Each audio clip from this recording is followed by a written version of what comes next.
Graduation day. The day I had dreamed of since I was a child. The day I finally proved to myself and to my family that I was enough. I stood backstage, adjusting my gown, my hands trembling. My heart raced faster than it ever had before. This was supposed to be the happiest day of my life. But little did I know, a single message was about to destroy everything. My phone buzzed.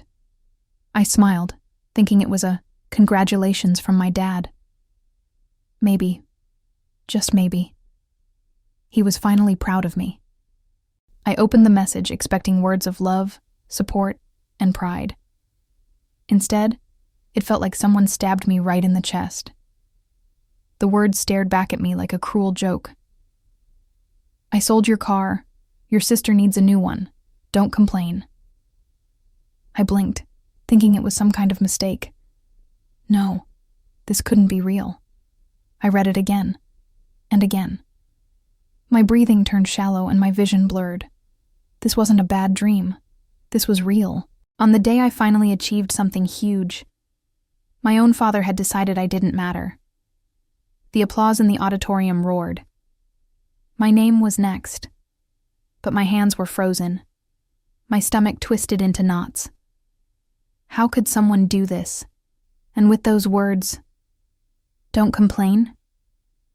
It wasn't just about the car. It was about what it truly meant.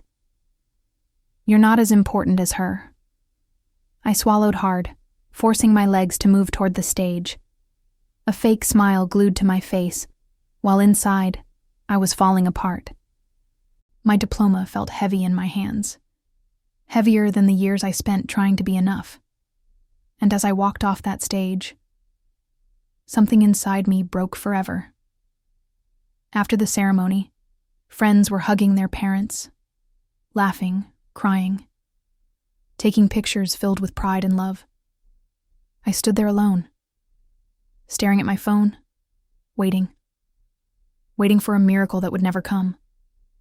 My dad didn't show up. He didn't even ask how it went. Just that message. Cold, sharp, and final.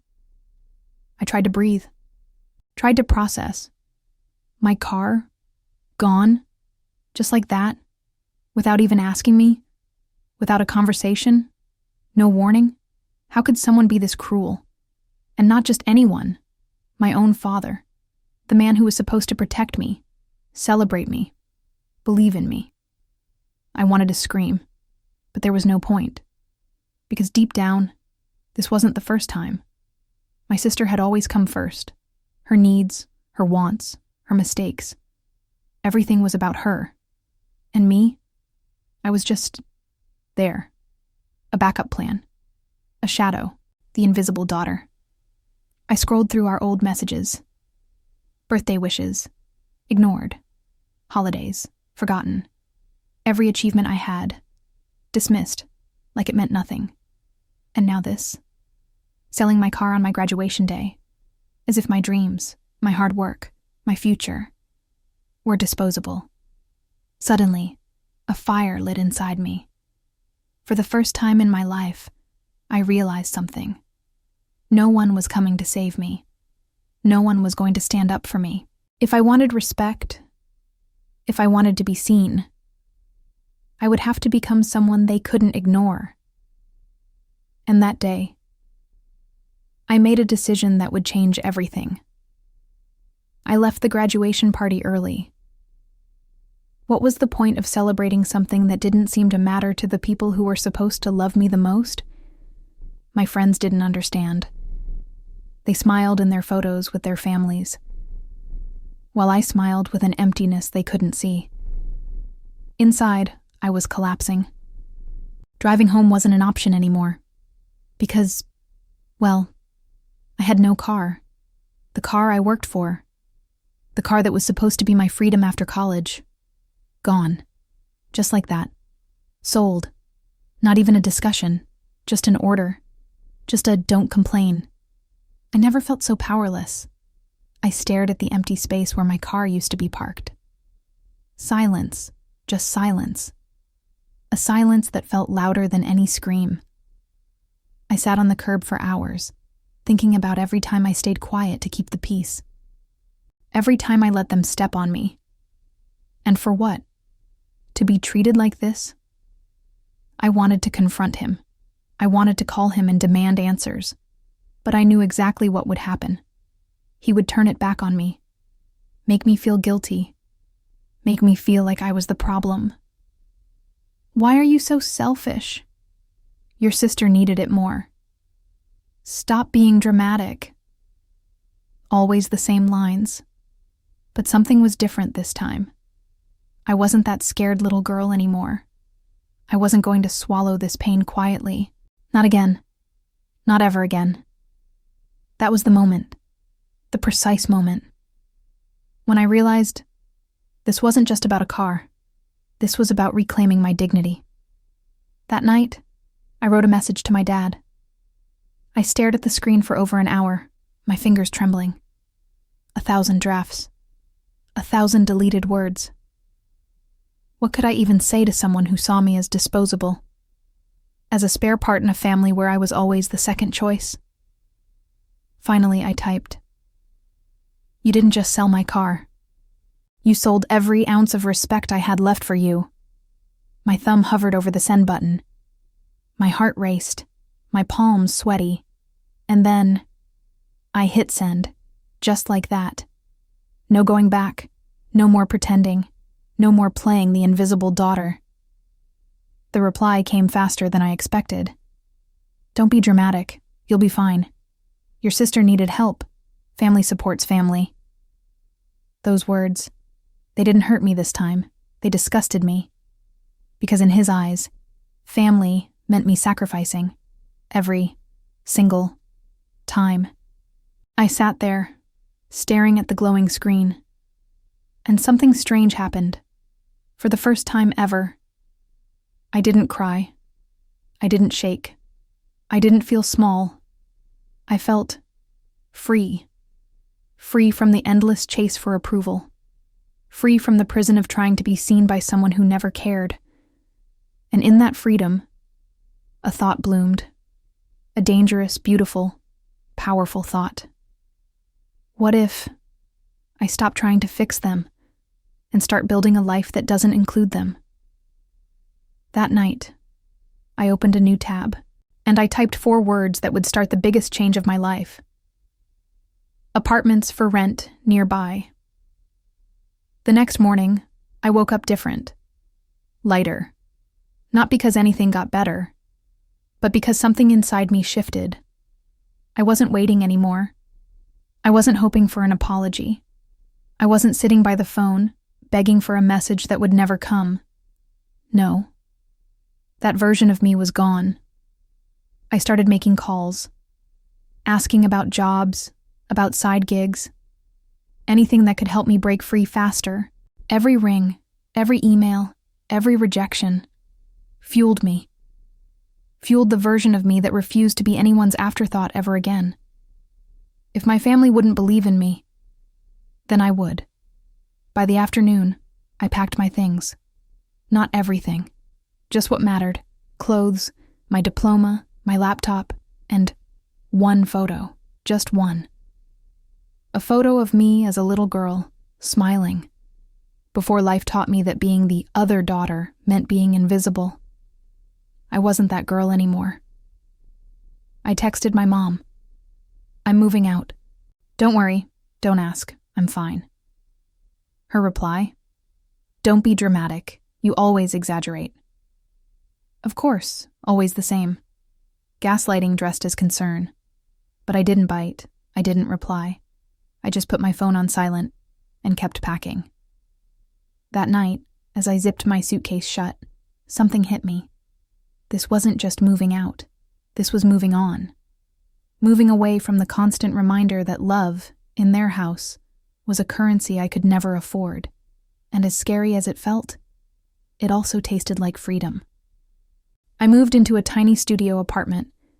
No furniture, no decorations. Just me, 4 walls, and the sound of silence that, for the first time, felt peaceful. I laid on the floor, staring at the ceiling, smiling. Not because I had it all figured out, but because I had finally chosen myself. That first night was strange. No yelling, no guilt trips, no silent treatments, just quiet. I realized something. Sometimes peace doesn't come from fixing relationships. Sometimes peace comes from walking away from the war entirely. And God, why didn't I do this sooner?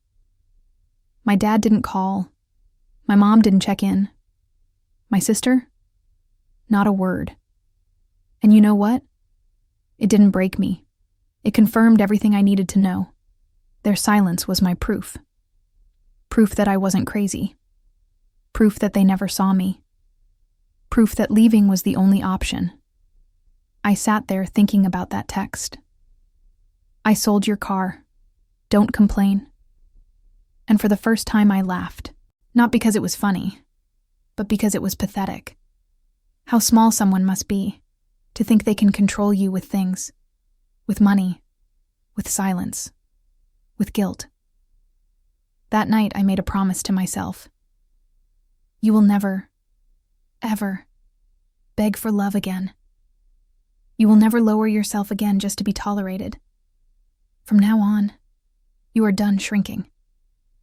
And with that, I closed my eyes and I slept. Really slept. For the first time in years. The next days were strange, waking up without that constant weight on my chest. No more wondering what mood my parents would be in. No more walking on eggshells. No more pretending. Just me, my little space, my little freedom. And for the first time, that was enough. I got a part-time job at a local bookstore. Not glamorous, not life-changing, but it was mine. Every paycheck wasn't just money. It was a reminder that I didn't belong to anyone anymore. Every dollar screamed, "You are capable, you are free. You owe them nothing." Sometimes at night I'd wonder, did they miss me? Did they feel guilty? Did my dad regret what he did? But the truth was, the silence answered it all. They didn't call. They didn't text. Not even once. And every day that passed, it hurt a little less.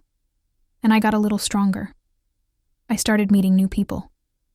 People who didn't know me as the forgotten daughter. People who saw me for who I was, not who I wasn't. Slowly, piece by piece, I started rebuilding a version of myself that wasn't built on rejection, on being second best, on begging for crumbs. One night, I sat on my floor and whispered to myself, "You survived. You made it out." And for the first time in my life, I realized something. Family isn't always blood.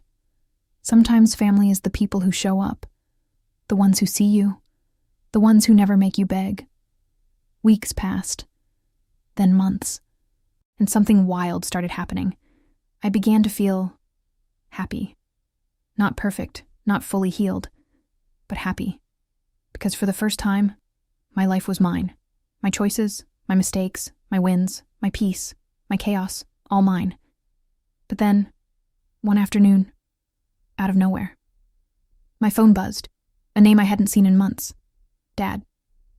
My chest tightened, hands shaking, heart racing. A part of me wanted to ignore it, block it, pretend it never happened. But another part whispered, "Answer it.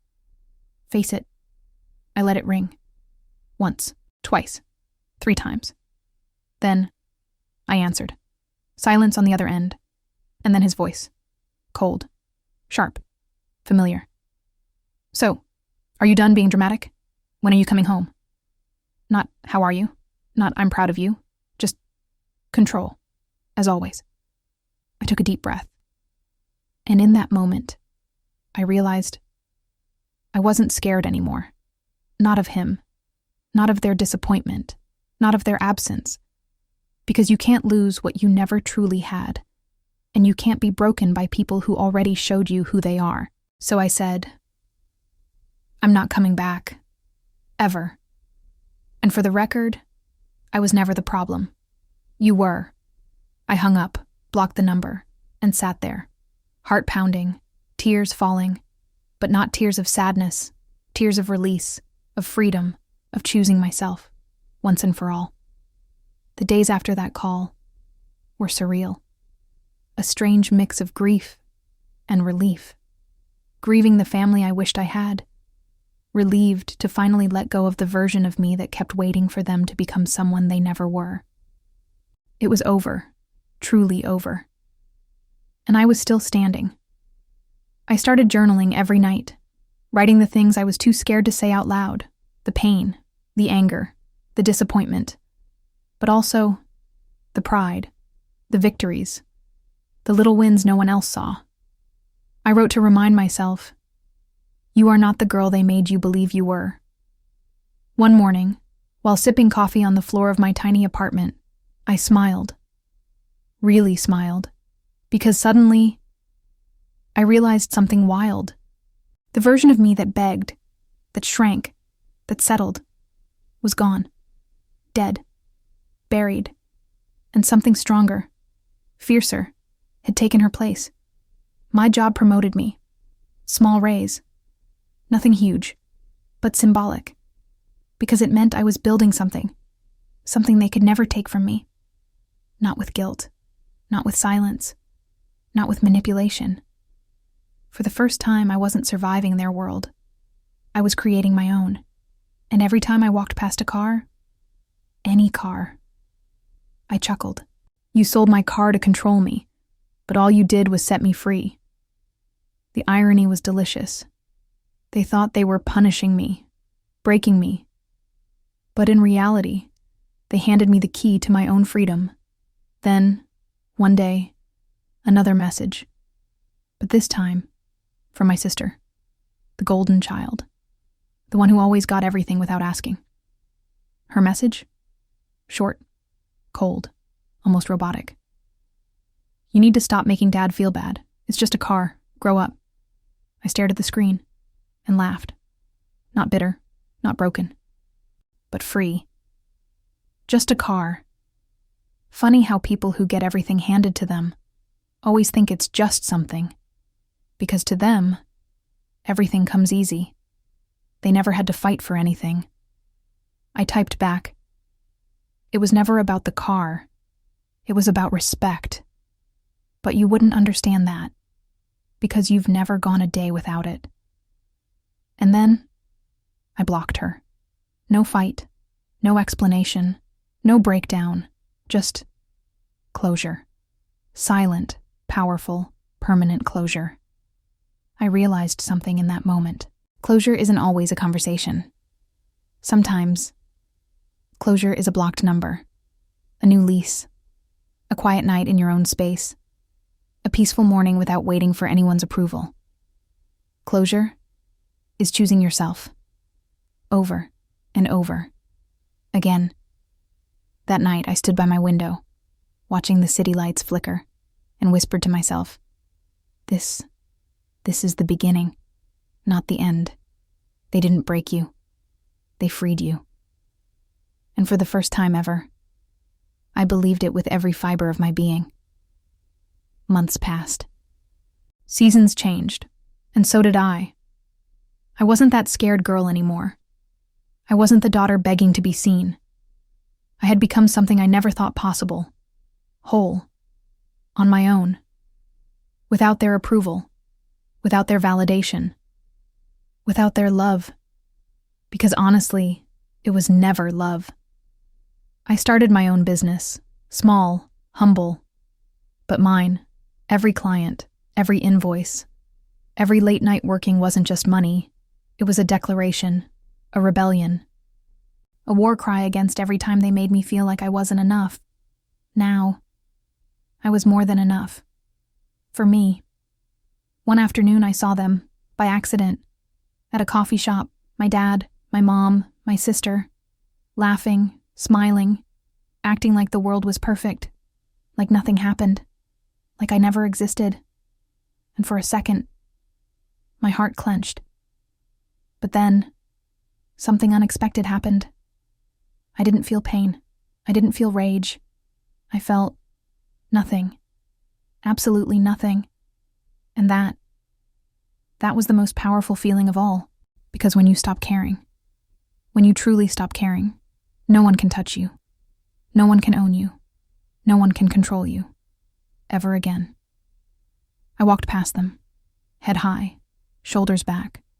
No eye contact, no acknowledgement. Just silence.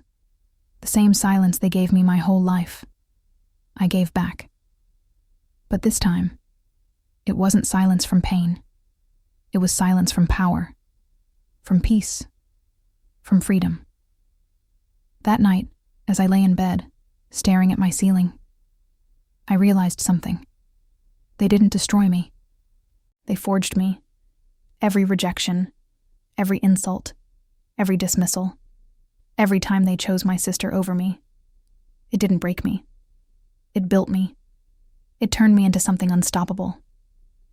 I whispered to myself, "You are the cycle breaker. The curse ends with you." Because I knew if I ever had kids, they would never know this kind of pain. They would never question if they were enough. They would never beg for love. I would make damn sure of that. Life isn't perfect.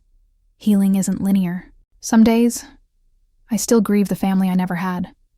But most days, I wake up, smile, and remind myself, look at you. Look how far you've come. Look at the life you built, when no one believed in you but you. Sometimes, rock bottom isn't the end. Sometimes, it's the beginning, the foundation, the launch pad. And sometimes, when they try to bury you, they forget. You were a seed. And baby, now you've grown into something wild, untouchable, unbreakable, unapologetically free. And if anyone ever asks me about that message, the one that started it all, I'll smile and say, best thing that ever happened to me. Because losing them meant finding myself.